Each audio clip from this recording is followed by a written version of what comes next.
Bonjour à tous, j'espère que vous allez bien, c'est AlgoLife. On se retrouve pour la vidéo du mercredi 3 décembre 2025. Vidéo donc de mise à jour hebdo des données marché, qu'elles soient au niveau du prix et au niveau de l'actualité. Avant d'entamer donc l'analyse de l'actualité et revenir sur le prix du Bitcoin, je remercie donc l'ensemble de ma communauté, l'ensemble de toutes ces personnes qui donc, que ce soit par le biais d'un abonnement, par le biais d'un like ou simplement par la curiosité en venant regarder donc les vidéos. Je vous remercie toutes et tous et je remercie spécialement la bête noire qui est venue au bas de cette vidéo là me donner le tout premier commentaire de la chaîne. Je ne vais pas vous le montrer mais c'est un commentaire d'enregistrement parce que sinon je générerai un vu gratuit, enfin un vu qui rentrera dans les stats et c'est pas vraiment un vu.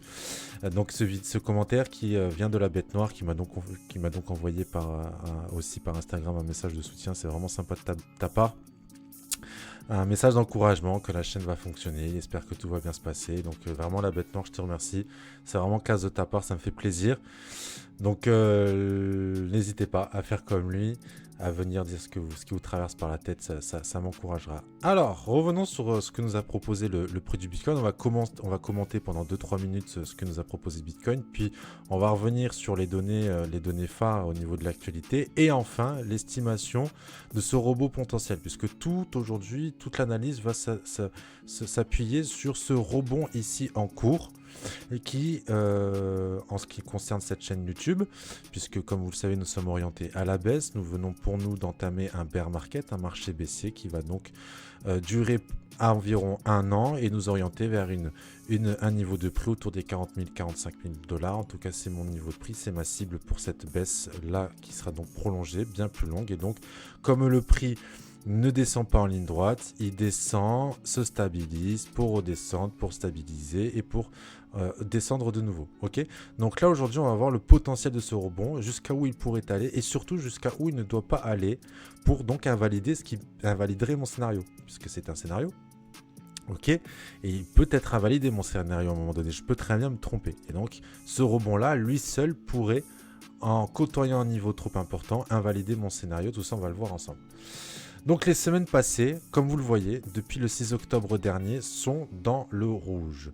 Bitcoin est passé donc d'un plus haut historique à 126 000 dollars à un point bas local des 80 000 dollars, établissant donc une baisse marquante de moins de 35%. Aujourd'hui, Bitcoin semble marquer un arrêt dans sa baisse, un rebond de 16% depuis son plus bas de 80 000 dollars jusqu'aux 94 000 dollars.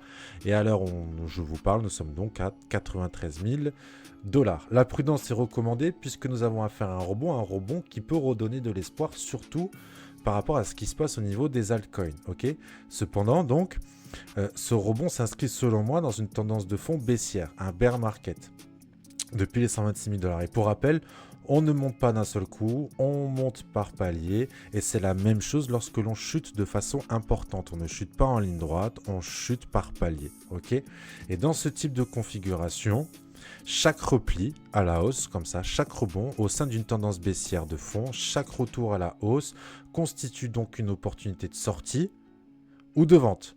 Donc de sortie pour celles et ceux qui sont engagés sur le marché, qui envisagent la baisse prochaine comme étant plus importante, okay, comme étant plus grave. Ce sera pour eux une opportunité de retrouver du capital à la hausse et donc de pouvoir sortir. Okay, de ressortir moins perdant. Et pour celles et ceux qui sont les plus téméraires, comme moi, eh bien, trouver un point de vente optimal pour vendre le marché et le surfer à la baisse, générer du bénéfice quand il chutera. Donc l'objectif du jour va donc être d'étudier le rebond en cours afin de déterminer 1 à 2 zones potentielles de fin pour ce rebond et de déterminer surtout une ligne à ne pas franchir qui viserait à invalider mon scénario. Ok,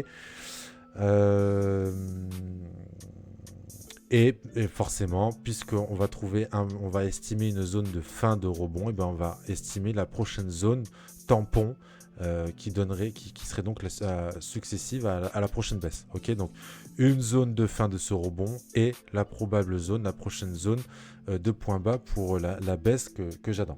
Avant d'étudier donc cette construction du prix, passons brièvement sur l'actualité pour voir ce qu'elle nous propose.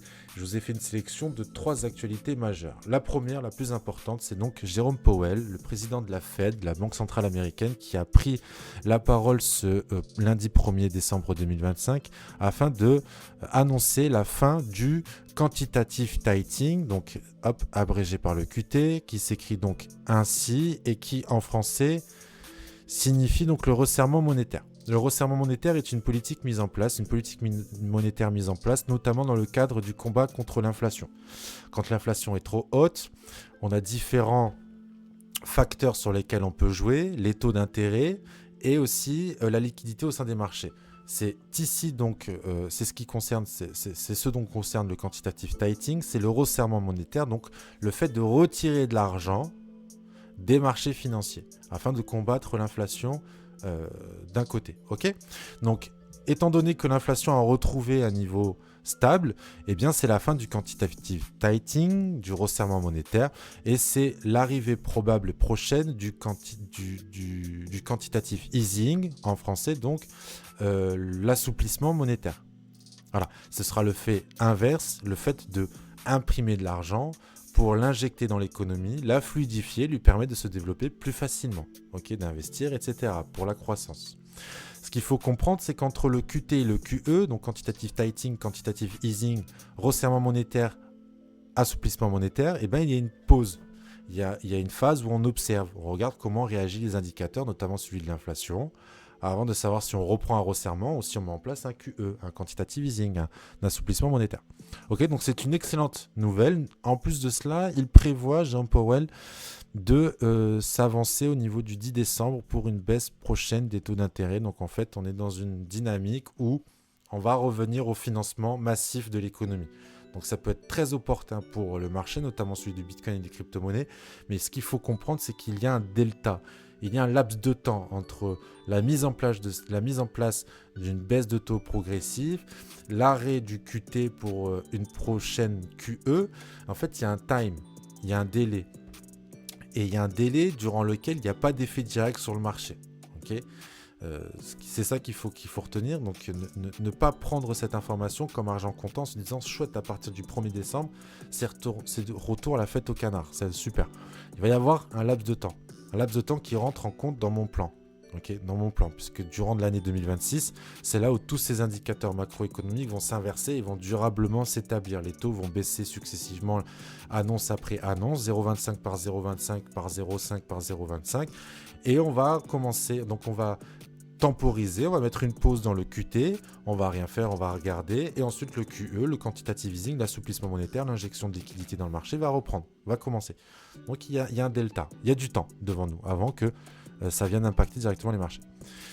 Deuxième annonce, qui vient donc, comme je l'ai un petit peu évoqué dans une autre vidéo, je vous l'avais dit, les frontières entre la finance décentralisée et la finance traditionnelle, jour après jour, initiative après initiative des institutions financières classiques, se réduit, s'affine, okay, pour à terme disparaître, créer un seul et unique monde financier.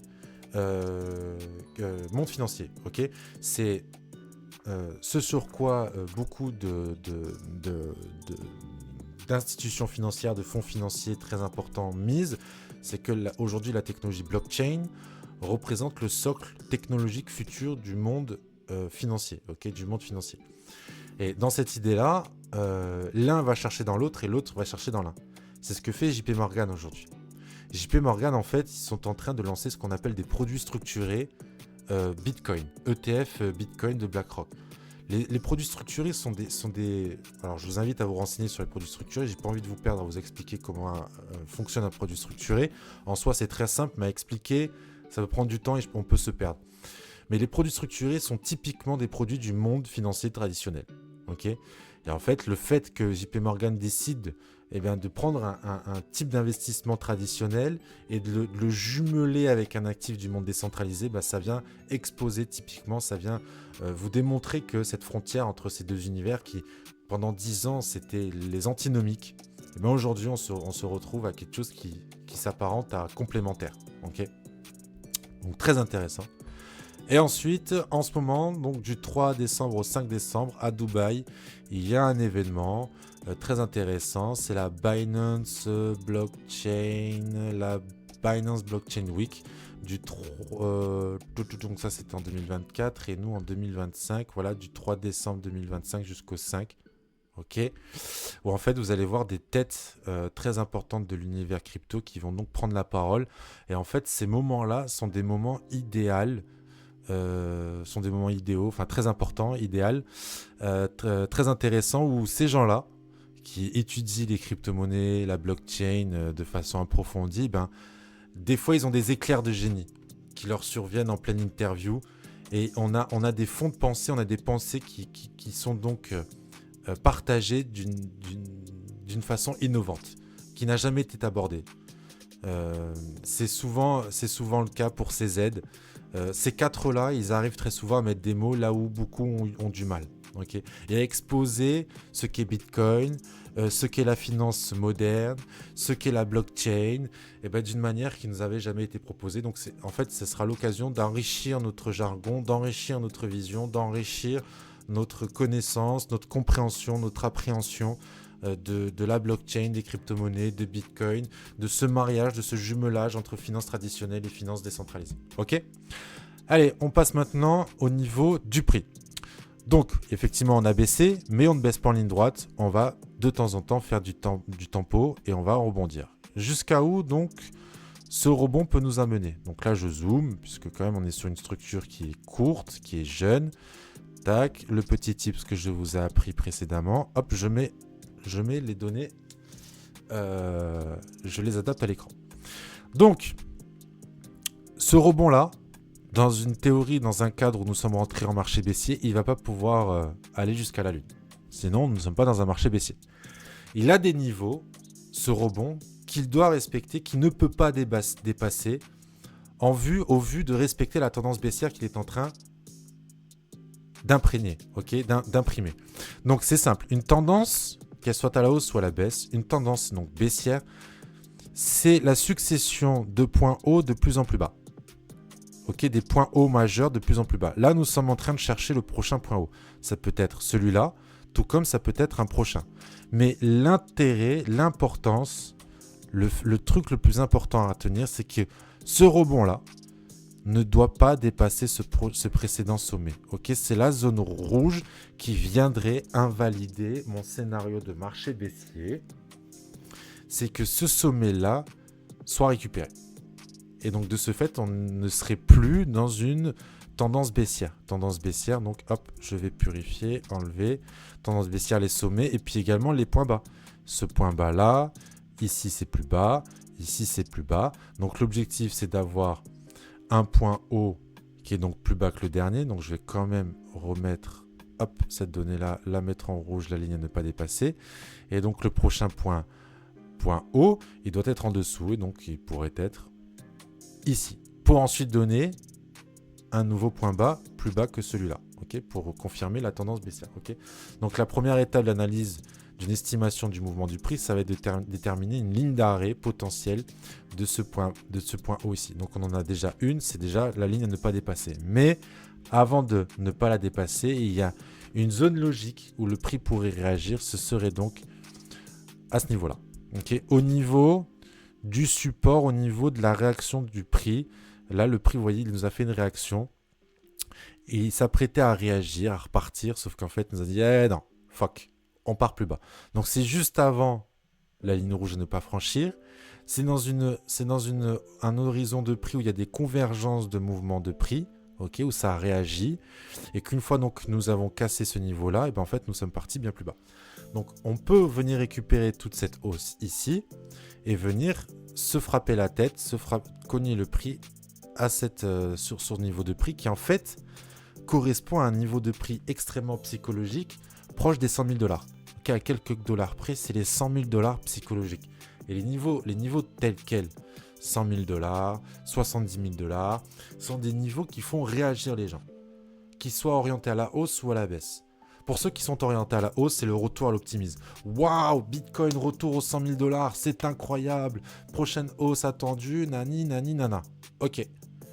Et pour ceux orientés comme moi à la baisse, 100 000 $, mais c'est parfait. Ça va être le moment de choper un maximum de personnes et donc de repartir, de faire demi-tour et en fait de compléter notre attente. Ok ? Et cette zone-là, donc que ce soit structure de prix, que ce soit psychologie, et que ce soit même au niveau de l'indicateur, ben, elle cumule une convergence au niveau des indicateurs. Cette moyenne mobile-là que vous voyez, c'est en fin de compte, puisque je suis en 4 heures, donc vous voyez, j'ai beaucoup de données sur le graphique, je suis en 4 heures, une bougie qui égale 4 heures. En fin de compte, cette moyenne mobile de 2100 périodes de 4 heures équivaut à la moyenne mobile 50 périodes en semaine. Donc j'ai fait le calcul, une moyenne mobile de 50 périodes en semaine, en fait c'est une moyenne mobile de 2100 périodes en 4 heures. Comme ça, on peut zoomer et voir les choses. Pourquoi ? Parce que, regardez ce qui s'est passé. Hop, je la fais disparaître. Je viens en semaine et je fais apparaître donc la moyenne mobile 50 périodes en semaine. Cette moyenne mobile 50 périodes en semaine, au fil des cycles, vous voyez, elle a servi vraiment comme support. Hop, et dès le moment où on est passé en dessous, c'était vraiment dans le rouge. Donc c'est un retard quand même, c'est tardif entre le point haut ici et ce moment où on passe vraiment en dessous, c'est tardif. Il y a un delta, il y a un décalage, mais vraiment, et une fois qu'on repasse au-dessus, ben, on garde le prix, ça a tendance à pousser le prix à la hausse pour venir se rebondir une fois, deux fois, et en fait passer en dessous et plonger. Pareil ici, il y a eu le Covid qui l'a percé franchement, bon c'est évident, mais ça avait tendance à stabiliser le prix, à faire stabiliser le prix, un niveau autour duquel le prix stabilisé, et hop, on encourage le prix à grimper, on prend appui dessus, on fait une dernière jambe baissière, on vient la casser, on stabilise en dessous, on casse. Bon bah écoutez, en fait c'est ce qui s'est passé. Okay, je vais purifier, je vais zoomer comme ça vous le voyez un peu mieux. C'est ce qui s'est passé au cours de ce cycle. Au cours de ce cycle, on l'a breaké, donc on est passé en dessous, dans un consensus en fait, on était sous la coupole de cette moyenne mobile là, à la baisse, on l'a cassé à la hausse, on a pris une fois appui dessus, deux fois appui, on a décollé.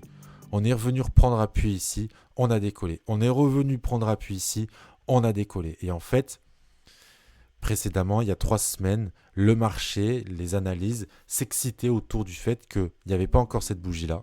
S'excitaient autour du fait, mais nous allons reproduire la même pattern. Nous allons, à la suite de cette bougie-là, on n'avait pas donc les quatre suivantes, cette bougie-là, eh ben, c'est un peu comme celle-ci, c'est un peu comme celle-là, ou celle-là, on va rebondir. Moi, c'était à ce niveau-là que j'ai décidé de sortir aux 106 000 $. J'ai sorti, j'ai coupé toutes mes positions parce que j'avais déjà senti le coup du non, ça ne va pas se reproduire, on vient de faire un plus haut historique, c'est un plus haut qui va durer pendant bien longtemps et on va partir à la baisse, donc je sors du marché à ce niveau-là, sauf qu'il peut. Donc, pour le moment, le mouvement du prix me donne raison. Mais ce qu'il faut comprendre, c'est qu'un support majeur, comme cette moyenne mobile, devient, au moment où elle est fracturée, eh ben une résistance majeure. Un phénomène, un élément qui va bloquer le prix dans son ascension. Donc, cette moyenne mobile à 50 périodes en weekly, en fait, c'est la même en 4 heures, en 2100 périodes. Ok, c'est la même. Donc, elle est juste au-dessus de nous. Vous voyez, ici, cette zone-là, c'était le moment où le marché s'excitait. Regardez, on rebondit parfait dessus. Regardez, on rebondit encore parfait dessus. Hop, on décolle. En fait, non, on est ravalé.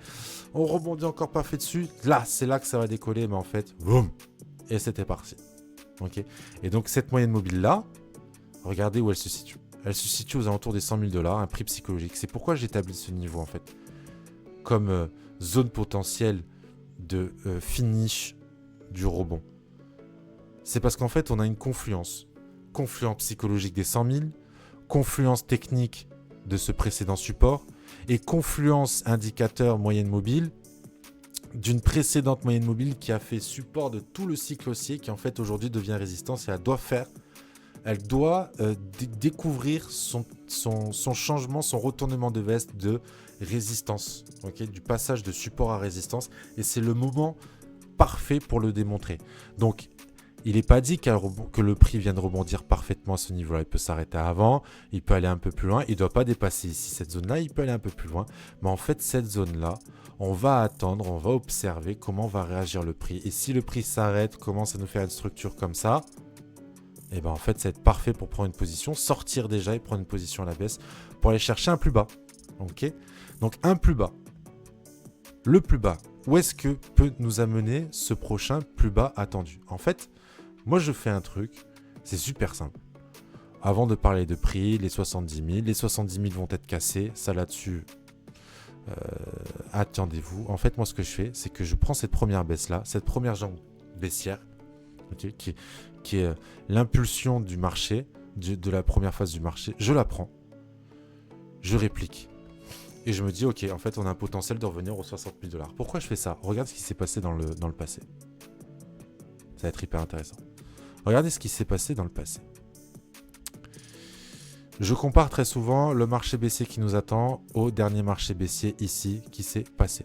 En fait, cette baisse-là, de là à là, okay, en la prenant, en la clonant, donc c'est un copier-coller, donc qui était donc la première impulsion baissière avant d'avoir une stabilisation. Vous voyez, on avait un plus haut ici, alors je vais redécortiquer. Et en fait, cette baisse-là, elle nous a amené à la prochaine zone. Donc c'est pas parfait, vous voyez qu'on est allé plus bas. Mais en tout cas, ça m'a dit, j'évoluais pas à l'inconnu. Je me disais, on a une amplitude qui est logique, qui pourrait être celle-ci. Et en fait, ce phénomène s'appelle l'harmonie. Parce que cette baisse-là, en fait, on l'avait précédemment. Donc là, elle était parfaite. Ok. C'était celle-ci qui a en fait donné la logique de celle-ci, qui a donc donné la logique de celle-ci, qui était certes un petit peu plus longue. Et ça, ce phénomène d'harmonie dans le marché, vous pouvez le retrouver à la hausse comme à la baisse. Donc, je ne vais pas vous faire une démonstration sur tout le cycle, sur tous les autres cycles, mais là, déjà, je vous montre que ça s'est déjà produit, que ça s'est produit un certain nombre de fois, plusieurs fois. Même, je peux simplement faire cette harmonie-là, ce mouvement-là et ce mouvement-là. Regardez, à la hausse, ce mouvement-là, vous voyez, sur un même écran, ce mouvement-là, je le copie, je le colle, je le prends, je me le mets là, et ça me donne quoi? Bing, bam, boum, parfaitement.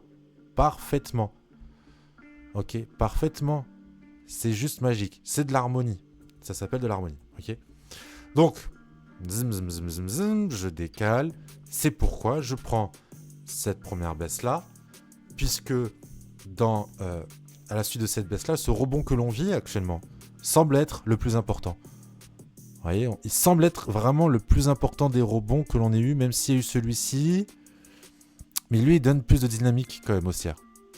Je ne sais pas si vous arrivez à voir, celui-ci, il a un petit truc en plus. Okay, donc j'établis le fait que ce rebond sera quand même majeur dans cette première phase baissière. Et donc, c'est ce qui me dit que là, j'ai eu une première vague baissière, une première jambe baissière. Je la prends, je la mesure et je la réplique. Bim!